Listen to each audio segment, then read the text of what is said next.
I was in Zimbabwe for the State Department talking about building infrastructure for developing career services at their universities. And I visited her institution 2 years ago, so it's wonderful to have her here, and I think that it's terrific for the discussion to ground everything we're talking about in the reality that she's going to talk about. Good afternoon, everyone. So, as Jennifer said, I'm from Zimbabwe, and you've spoken a lot about the youth unemployment and the staggering numbers, and it's amazing that within these numbers, 80% in the Zimbabwean context, 80% of the youth are unemployed.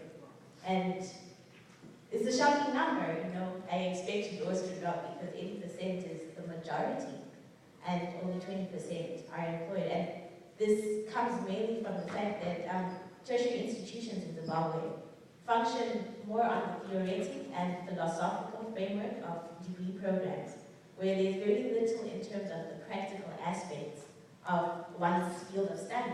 So when you're done with your university education and you're out in the market, you discover that there's a huge gap between what the employer wants and what you have.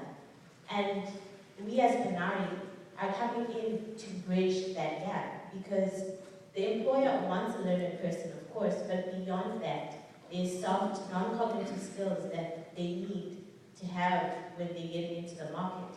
So paNhari is basically a peak point. paNhari is a Shona term that refers to a peak point. So what we do is function at a vantage point. We're working with youths to provide them with soft skills, communication, the basics, dependability. And I know for some, these are skills that you feel can't be taught, but in a repetitive nature, students are learning. And we've seen that there's a marked increase in employability once someone has come through the program. One such example is a student who was taking part in our program. His name is Ivan Chimeza.